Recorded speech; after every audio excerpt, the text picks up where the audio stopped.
내가 은퇴하면 매일 여행을 다니고 좋아하는 책을 읽으며 여유를 즐길 거야. 은퇴를 앞두고 많은 사람들이 이렇게 생각합니다. 30년, 40년, 아니, 그 이상을 일하면서 쌓인 피로를 풀고 싶다는 마음은 누구나 이해할 수 있는 부분입니다. 그래서 그저 쉬는 것만 생각하면 은퇴 후 삶은 황금기가 될 것이라고 믿습니다. 하지만 실제로 은퇴 후 맞이한 삶은 우리가 상상하는 것과는 많이 다를 수 있습니다. 은퇴 3개월을 지나고 나서 많은 사람들이 느끼는 건 공허함입니다. 자신이 얼마나 중요한 일에 종사했었는지, 그리고 하루하루가 어떻게 돌아갔는지 깨닫게 되는 순간 정말 갑자기 고립되고 외롭다는 느낌이 듭니다. 이 느낌은 아무리 준비를 철저히 해도 쉽게 피할 수 없는 현실입니다. 그럼에도 불구하고 많은 사람들은 이 현실을 제대로 대비하지 않고 은퇴 후 첫걸음을 내딛게 되죠. 이 에세이에서는 은퇴 후에 많은 사람들이 저지르게 되는 4가지 실수를 짚어보겠습니다. 이 실수들을 피하지 않으면 은퇴 후 삶이 생각보다 고통스럽고 외로울 수 있음을 알려주고자 합니다. 은퇴 후의 삶은 절대 단순한 쉬는 시간이 아니라 새로운 삶의 시작이기 때문에 우리는 그 시작을 어떻게 잘 맞이할지 고민해야 합니다. 1. 은퇴 후 목표 없이 하루하루를 보낸다. 우리는 모두 아침에 일어나서 출근 준비를 하던 시절이 있었습니다. 그런데 갑자기 그 모든 일이 사라졌을 때 많은 사람들이 느끼는 혼란은 생각보다 큽니다. 일상에 대한 구조가 완전히 무너지는 경험을 하게 되죠. 은퇴 후에는 아무리 시간이 많다고 해도 그 시간을 어떻게 채울지에 대한 고민이 필요합니다. 예를 들어 60대 초반에 은퇴한 박 씨는 처음에는 하루하루를 쉰다는 느낌으로 보냈습니다. 아침에는 커피 한 잔과 함께 신문을 읽고 오후에는 TV를 보거나 잠깐씩 외출을 하며 시간을 보냈습니다. 처음엔 좋았습니다. 그런데 시간이 흐르자 갑자기 그 모든 것이 무의미하게 느껴지기 시작했습니다. 결국 그는 목표가 없다는 사실을 절실히 깨달았습니다. 매일 아침 무언가를 해야 한다는 책임감이 사라지자 삶이 흘러가는 느낌을 받았고 그럴수록 외로움과 공허함이 더 커졌습니다. 은퇴 후에는 목표를 세우는 것이 중요합니다. 어떤 일을 시작할지, 무엇에 시간을 투자할지 고민하는 과정이 필요합니다. 작은 목표라도 좋습니다. 예를 들어 매일 30분씩 걷기, 새로운 취미 배우기, 온라인으로 강의를 듣기 등 조금씩 목표를 설정해 나가면 삶의 활력이 생깁니다. 2. 사회적 관계를 단절한다. 우리는 직장에서 동료들과 함께 일하는 동안 많은 대화를 나누고 정보도 공유하고 그로 인해 사회적 관계를 유지할 수 있습니다. 하지만 은퇴 후에는 그런 대화의 장이 사라지기 때문에 사람들 간의 관계가 자연스럽게 단절되기 쉽습니다. 특히 혼자 사는 사람들이나 가까운 친구들이 없는 사람들은 점점 더 고립되기 시작합니다. 김 씨는 퇴직 후 아무것도 하지 않겠다고 결심한 후 친구들과의 만남을 점차 줄여갔습니다. 그저 자신만의 공간에서 책을 읽고 TV를 보며 시간을 보냈습니다. 처음엔 자유로워졌다는 느낌이었지만 시간이 지나면서 점점 외로워지고 사람들과의 관계가 단절된 걸 느꼈습니다. 자신이 중요하게 여겼던 인간관계의 소중함을 은퇴 후에야 깨닫게 된 것이죠. 결국 그는 다시 친구들에게 연락을 하고 자주 모임에 나가려 애썼습니다. 하지만 그때는 이미 많은 시간이 지나 있었습니다. 은퇴 후에는 여전히 사회적 관계를 유지하고 친구나 이웃과 교류를 계속 이어가는 것이 중요합니다. 관계를 끊어내는 대신 오히려 새로운 만남을 통해 사회적 고립을 피할 수 있는 방법을 모색해야 합니다. 3. 돈 걱정을 하지 않는다. 은퇴 후에는 내가 지금까지 아껴둔 돈으로 잘 살 수 있을 거야. 이는 은퇴를 준비하는 많은 사람들이 가질 수 있는 착각입니다. 현실적으로 은퇴 후에도 지속적인 수입이 없다면 자신의 소비 습관이나 생활 패턴을 조정해야 합니다. 그러나 많은 사람들이 퇴직금을 손에 쥐고 처음엔 여유롭게 시작하지만 시간이 지나면서 돈이 부족해지는 상황에 직면하게 됩니다. 정 씨는 55세에 은퇴를 하면서 그동안 열심히 모은 퇴직금을 가지고 남은 삶을 편안하게 살 수 있을 거라 생각했습니다. 하지만 그는 일찍이 재정 계획을 제대로 세우지 않았고 몇 년 후엔 은퇴 전의 생활 수준을 유지하기 어렵다는 현실을 맞이하게 되었습니다. 결국 그는 다시 일을 찾아 나섰지만 은퇴 후에도 일을 계속해야 한다는 부담감은 그를 매우 힘들게 했습니다. 은퇴 후에도 재정적인 준비가 필수입니다. 퇴직금을 어떻게 관리할지 장기적인 재정 계획을 세우는 것이 무엇보다 중요합니다. 전문가들은 은퇴 전후로 재정 계획을 세우고 소비를 적절히 조정하는 것이 은퇴 후의 삶을 안정적이고 행복하게 만드는 핵심이라고 조언합니다. 4. 시간이 많다는 이유로 여유를 너무 많이 부린다. 은퇴 후엔 매일 시간이 많다고 느껴지기 때문에 휴식이라는 이유로 과도한 여유를 부리는 경향이 생깁니다. 그러나 이런 여유가 지나치게 되면 몸과 마음이 점점 나태해지게 됩니다. 은퇴 후 지나치게 여유를 부리면서 정작 해야 할 일들을 미루는 것은 큰 실수입니다. 이런 실수를 저지른 이 씨는 처음에는 매일 아침 잠을 자고 오후엔 영화나 드라마를 보는 것이 행복하다고 느꼈습니다. 그러나 시간이 지나면서 건강도 나빠지고 하루하루 무의미하게 느껴지기 시작했습니다. 결국 그는 다시 건강을 되찾기 위해 운동을 시작했고 자신만의 목표를 찾기 위해 자원봉사에 참여하기 시작했습니다. 그때 비로소 은퇴 후 삶이 의미 있어졌다는 걸 느낄 수 있었습니다. 결론.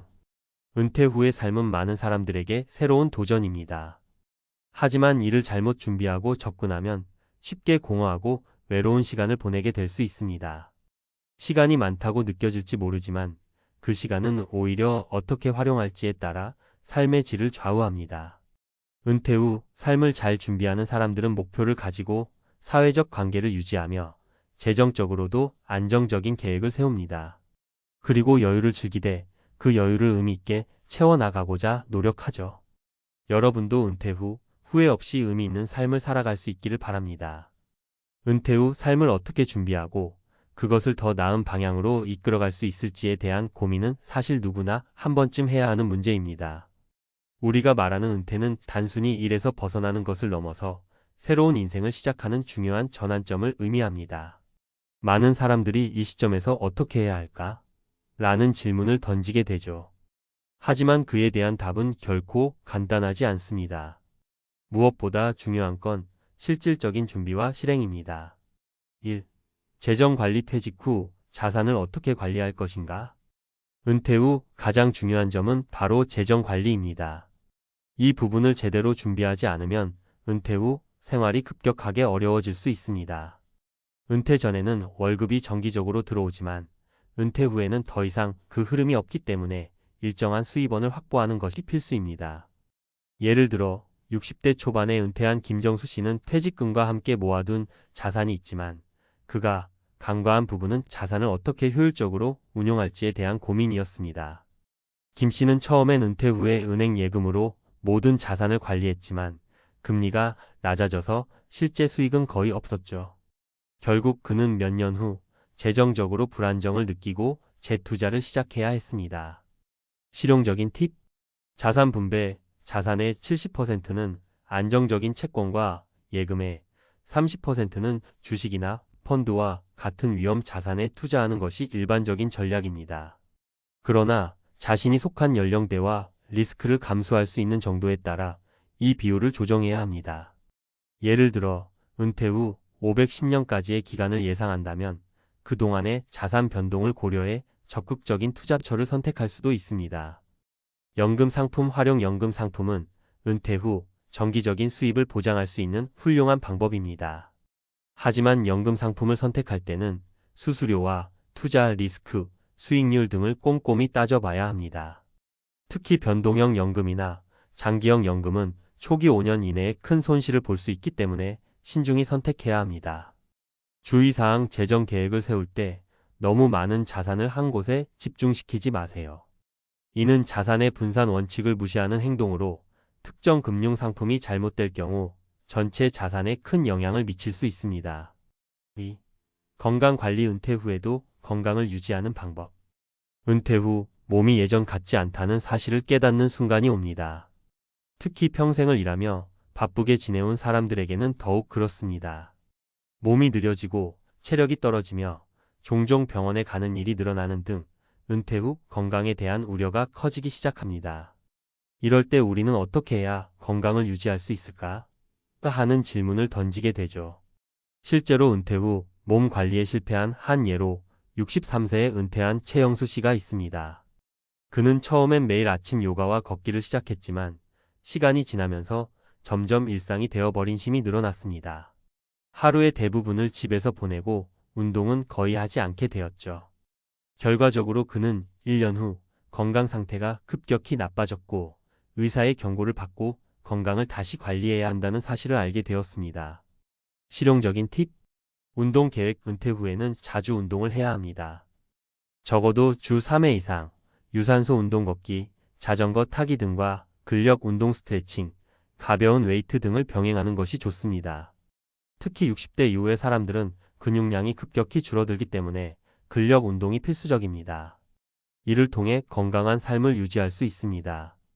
식단 관리. 나이가 들수록 소화력과 대사 능력이 떨어지기 때문에 식단을 신경 써야 합니다.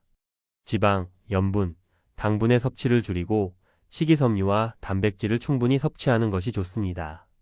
특히 채소와 과일을 충분히 먹고 기름지지 않은 음식 위주로 식사하는 것이 건강 유지에 중요합니다. 주의사항: 너무 급격하게 운동량을 늘리거나 과도한 식단을 시도하는 것은 오히려 건강을 해칠 수 있습니다. 자신에게 맞는 수준으로 점진적으로 운동과 식단을 조절해야 합니다. 3. 사회적 관계 유지. 외로움을 피하는 방법. 은퇴 후 우리는 종종 사회적 관계에서 멀어지게 됩니다. 특히 직장에서 만났던 사람들과의 관계가 끊어지고 사회적 활동도 줄어들면서 외로움을 느끼기 시작하죠. 그런데 외로움은 그 자체로 심리적, 신체적으로 큰 부담을 줄 수 있습니다. 문제는 많은 사람들이 외로움을 느끼면서도 이를 해결하려고 시도하지 않는다는 점입니다. 이 부분에서 사회적 관계의 중요성을 깨닫지 못한 박상호 씨의 이야기를 들어보겠습니다. 그는 퇴직 후 한동안 집에만 있었습니다. 처음엔 자유로워졌다는 생각에 좋았지만 시간이 지나면서 외로움이 커지고 심리적인 부담도 커졌습니다.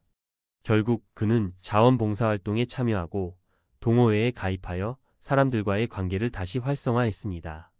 이 과정에서 그는 마음의 위안을 얻고 건강까지 개선된다고 느꼈습니다. 실용적인 팁: 동호회나 모임 참여. 자신이 관심 있는 분야의 동호회나 모임에 참여해 보세요. 자원봉사활동도 좋은 선택입니다. 새로운 사람들을 만나고 사회적 네트워크를 확장하는 데 큰 도움이 됩니다. 정기적인 가족 모임. 은퇴 후에는 가족과의 시간을 더욱 중요하게 여겨야 합니다. 자주 가족과 연락을 취하고 주말에는 함께 시간을 보내는 것이 외로움을 줄이는 데 큰 도움이 됩니다. 주의사항: 너무 고립된 생활을 하지 않도록 노력하세요. 사람들과의 소통을 의식적으로라도 늘려야만 은퇴 후 삶의 질이 높아질 수 있습니다. 4. 마지막 팁: 정신적 건강도 중요하다. 은퇴 후 많은 사람들은 할 일이 없다는 느낌에 빠지기도 합니다. 하지만 정신적 건강도 매우 중요한 문제입니다. 적어도 하루에 15분 이상 명상이나 마음 챙김 활동을 하면 스트레스 수준이 현저히 낮아지고 자신감을 회복할 수 있습니다. 실용적인 팁: 명상과 마음 챙김. 매일 1015분의 짧은 명상이나 깊은 호흡을 통해 마음을 가라앉히세요. 이는 은퇴 후 혼자 있는 시간이 길어질 때 마음의 안정에 큰 도움이 됩니다. 새로운 도전, 새로운 취미나 공부를 통해 지속적으로 배우고 성장하는 느낌을 가지세요. 독서, 악기 배우기, 새로운 언어 공부 등은 정신적인 자극을 제공합니다. 은퇴 후 다양한 어려움에 직면하게 될 수 있습니다. 그러나 철저한 준비와 실행, 그리고 자신에게 맞는 계획을 세우는 것만으로도 인생의 두 번째 막을 더욱 풍요롭고 의미 있게 만들 수 있습니다. 이 모든 것이 단기적인 해결책이 아니라 지속적인 실천을 통해 이루어집니다.